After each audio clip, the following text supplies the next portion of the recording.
Customer service, it doesn't take a whole lot to stand out and be better and shine and leave a lasting impression in everybody you encountered.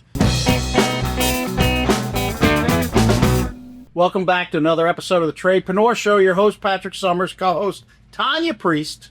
Hi, everybody. Hey, listen, I want to do an episode today, not a real long one. I want to be short and sweet on this, and I want to talk about something that is so important, and it is the lost art of customer service.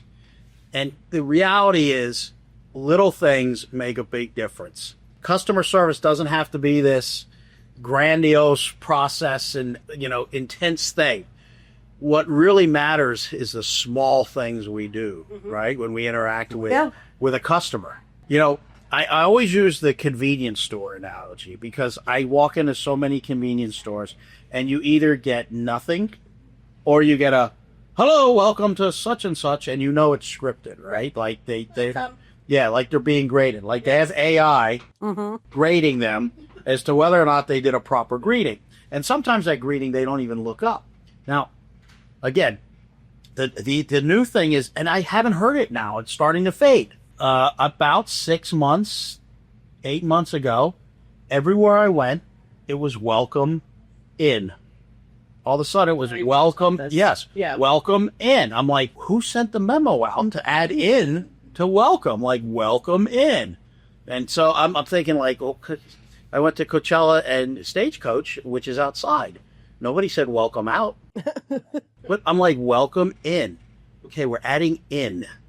And everybody started using it. And I'm like, now I'm noticing I'm not really hearing the in part. So maybe the memo went out that, like, this is not realistic. Yeah. It might stop saying. Nobody's being authentic at all. There you go, Tanya. The key word. Just authenticity. Yeah.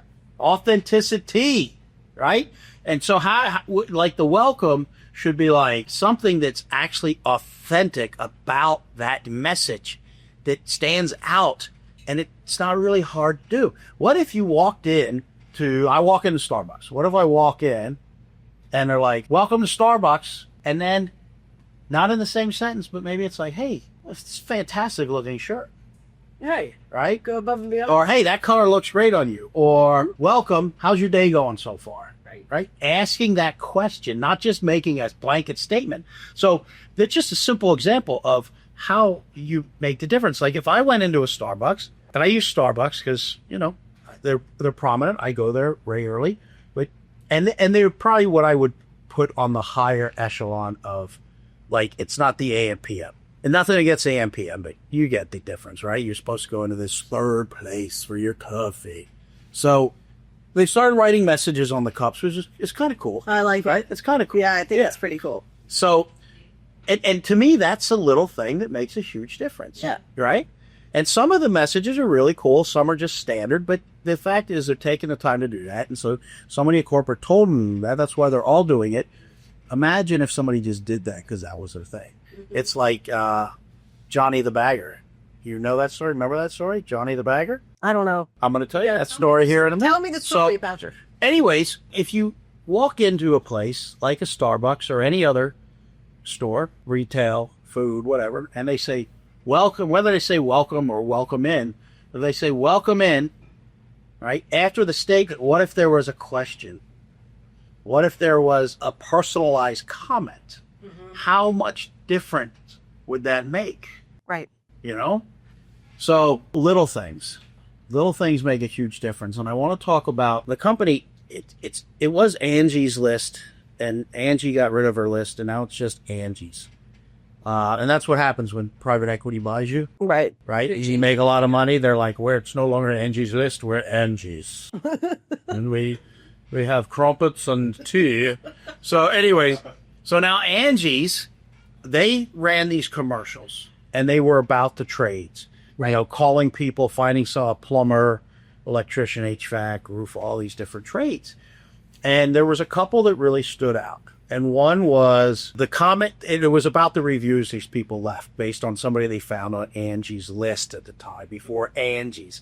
And the one was about the plumber and how he got to the house before her, which is, this is a little weird, but I'm just going to assume they know each other. and he was waiting for her, and the dog, he could sense the dog had to go out. He took the dog out and took the dog for a walk, which I'm like, okay, that might be a little like this. I hope there's a relationship there of some sort, but the point is, wow, right? Right. Wow. I'm like, how did he get in the house? Why is he in the house? But anyways, that was a real commercial. The other one was how somebody had done the dishes. You know, I think she just had surgery or something like that and noticed that sink was over full, and he took time and did the dishes for her. The point is, the ads are not about how clean the tools were, how fancy the tools were. Mm-hmm. Like, wow, the way that individual set up a ladder, that was top notch. It was about the feelings, the experience, Right. the caring. Taking the trash out. Taking the trash out or pulling the trash cans up. Yep. Right? Mm-hmm. If you're in a house, hey, while I'm here and I've got my ladder, have you changed your smoke detector batteries in the last year? Right. Right? If you have batteries, I'd be more than happy to do that. Or you see a light bulb out. Yeah, or not even out, but you say, hey, I got my ladders. Are there any light bulbs you need changed? Mm-hmm. If you have the light bulb, we're more happy to do it. Such a tiny thing that really doesn't take a whole lot of time. You know, now if they say, yeah, could you change everyone out? Now you're going to be like, okay, well, I don't have that much time, but I can certainly, arrange it.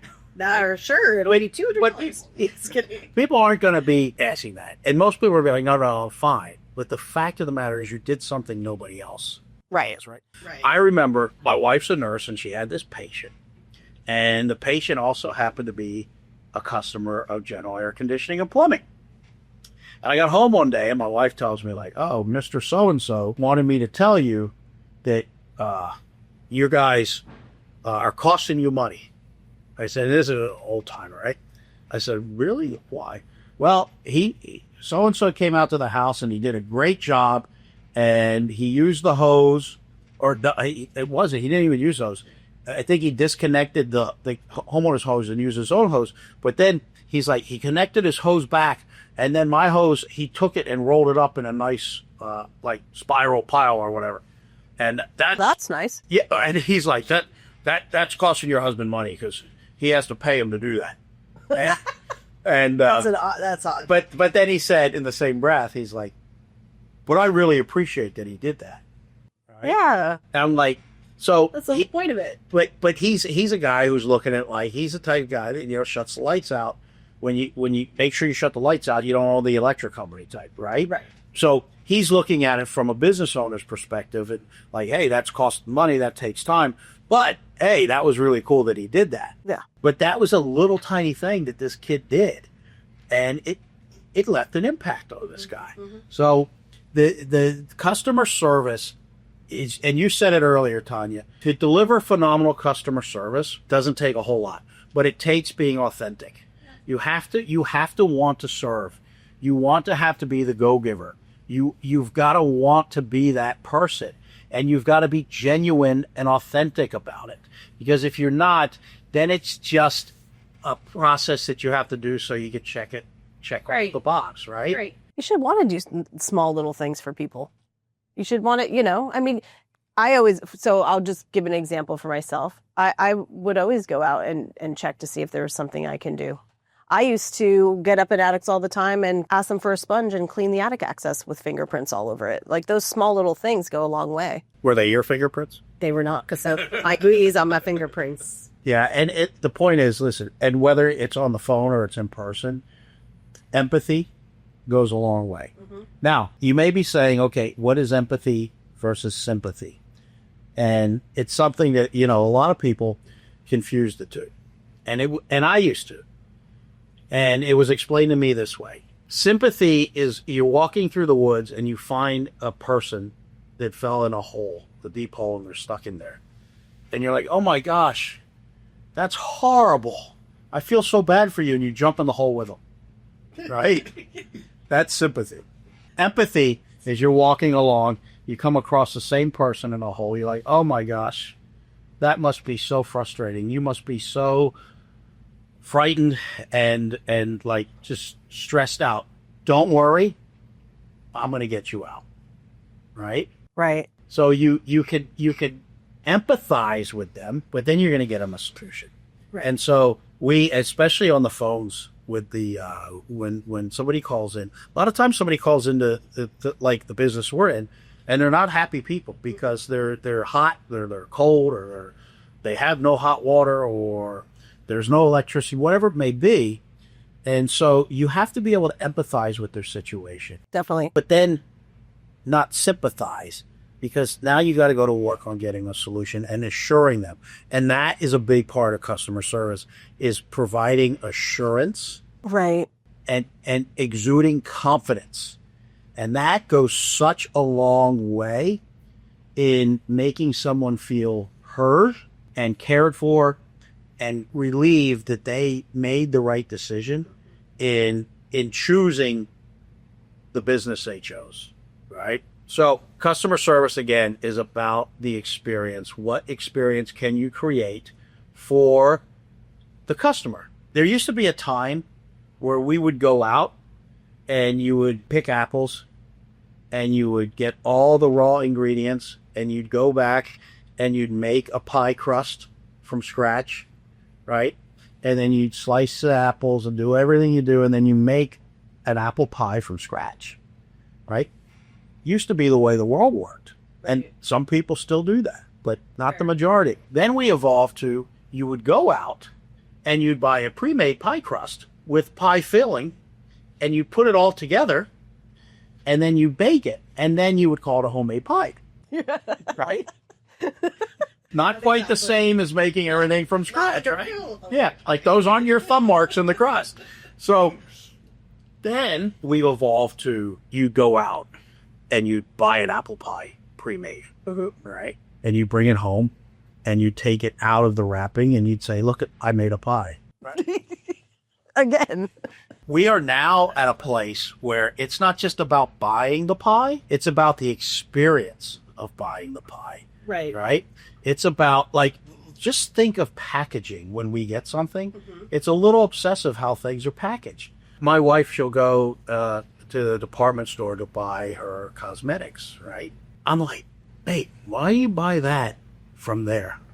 She said, well, it's so good and it's the best. I'm like, I bet you if you could do studies, it's the same as what you can get at CVS. The difference is you don't have people in lab coats, and you don't have people like doing this whole experience and putting it on you and talking about it and sampling this and, oh, look at this, you know. And then when you buy the lipstick, right, the tube of lipstick, they put it in a bag this big, right? Then they throw a bunch of samples of shit in there. Yep. Then they poof it with paper. Yes. Right? It's like a little present. And then you walk out of the department store and everybody's like, ooh, look at that. And so I'm like, it's the experience, right? Now, she assures me that it is a better quality cosmetic. I don't know. I don't use cosmetics, but I'm going to take her word for it. But the point is, it's also the experience. The experience is so important. And we, in the trades, need to learn how to do a better job of bringing that type of experience to our homeowners. We need to do it on the micro and the macro level, right? Right. We've got to be able to do it as a company as a whole. Then we've got to be able to do it department by department. And then we got to break it down to the individual interactions that customer has with our company, whether it's calling in and booking a call, calling in on a billing question, calling in on a follow-up to something, or our technicians going into the home, whatever it is, the experience has to be, the company has to have a philosophy of delivering a phenomenal customer experience and making the interaction an experience. Yes. And then we have to be able to break it down to the department level and then to the individual level. And if you can do that, not to belittle what people do in the trades, because it is a skill and it takes a long time to become proficient in a trade. But at the end of the day, you could teach most people to do what it takes. So there are 100 different companies out here, let's say all do an HVAC. Well, all of them are probably pretty good at HVAC, right? But what is the experience like dealing with them? What is the customer experience like? Is it easy to do business with them? is the company responsive when there's something good or bad that has to be addressed? The whole experience matters. Companies are built and are wildly successful because they deliver a better experience.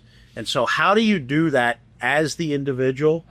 How do you do that as the company? You could have a course on it. Right. Right? Things you could do. But what do we do? What do we do in the immediate? One, if you're a business owner, you have to create that culture of service. You have to create that culture of we are here to serve and we are here to do it better than anybody else.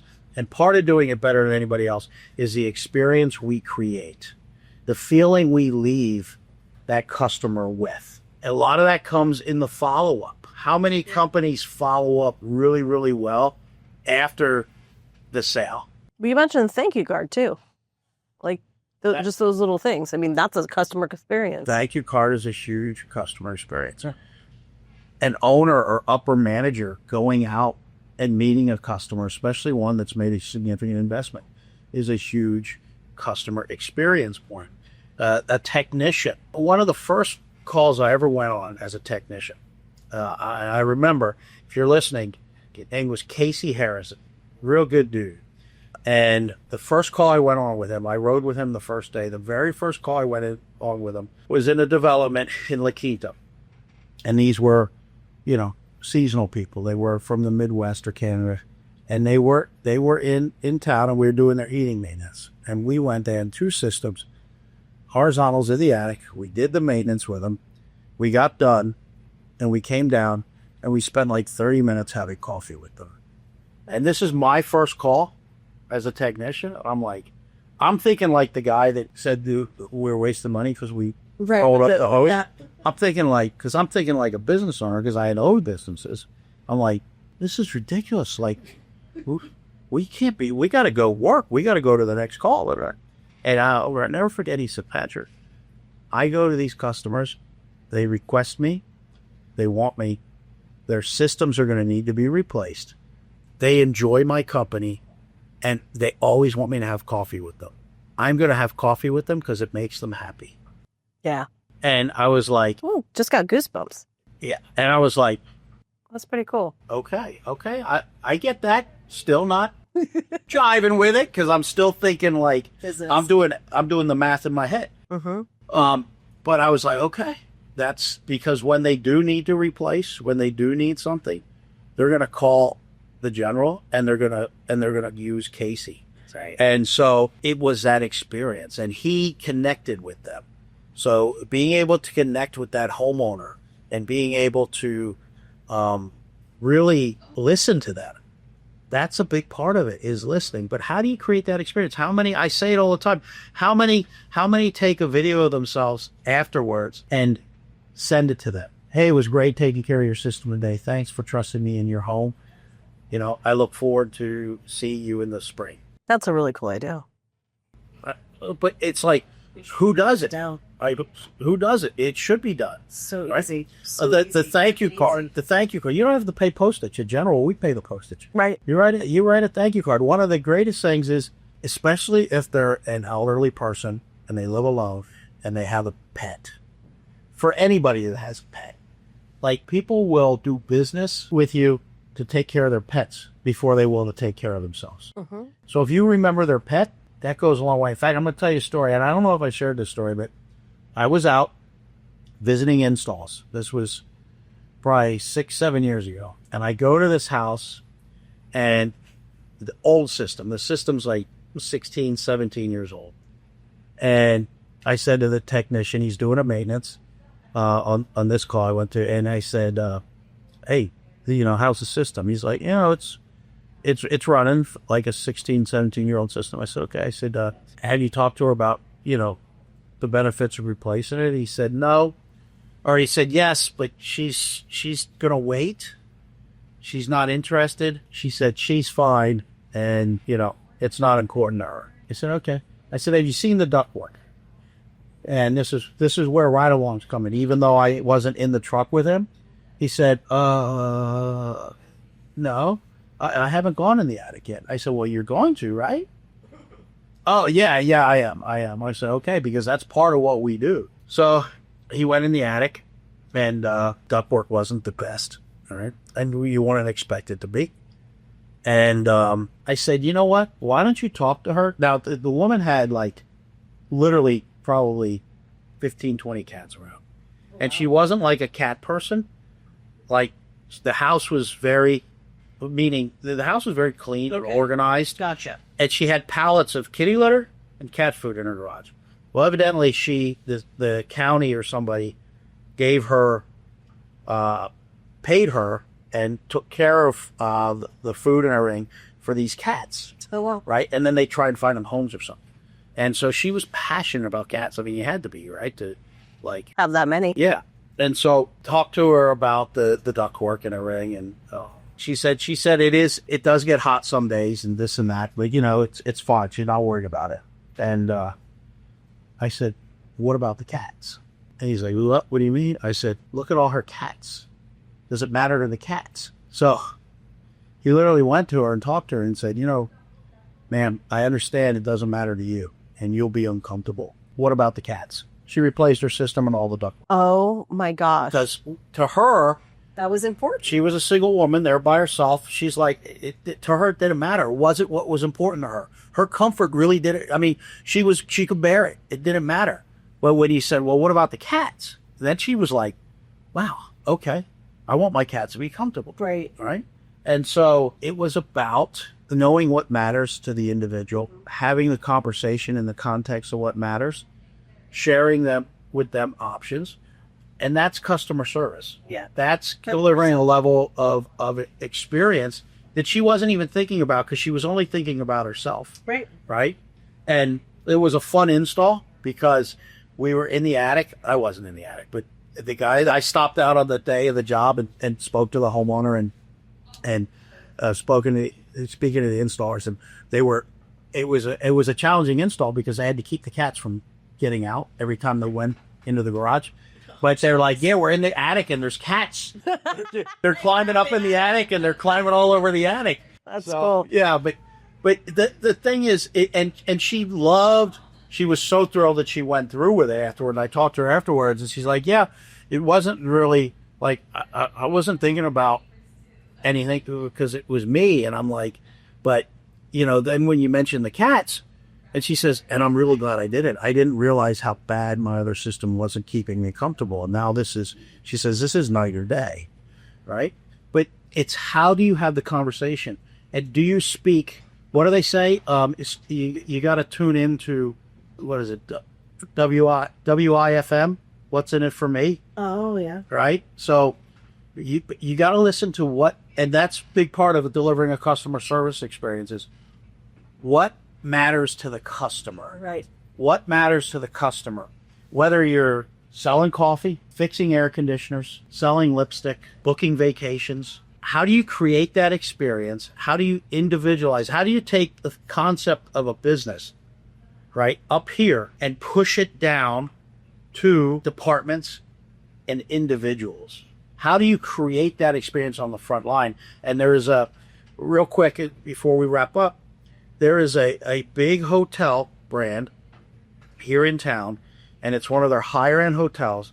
And one of the women that works there, I've known her for quite a while, and she was telling me she works at like the front desk, and she was sharing with me a review that got sent in from one of the clients who had a big business event there.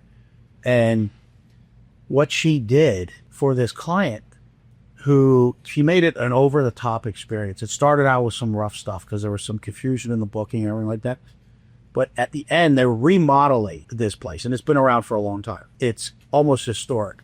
It's not like on the registry or anything, but it's part of the valley, right? Right. And so they're remodeling it, and so there's these tiles that have been there for years, decades, and they're pulling them out, and they're doing something with them.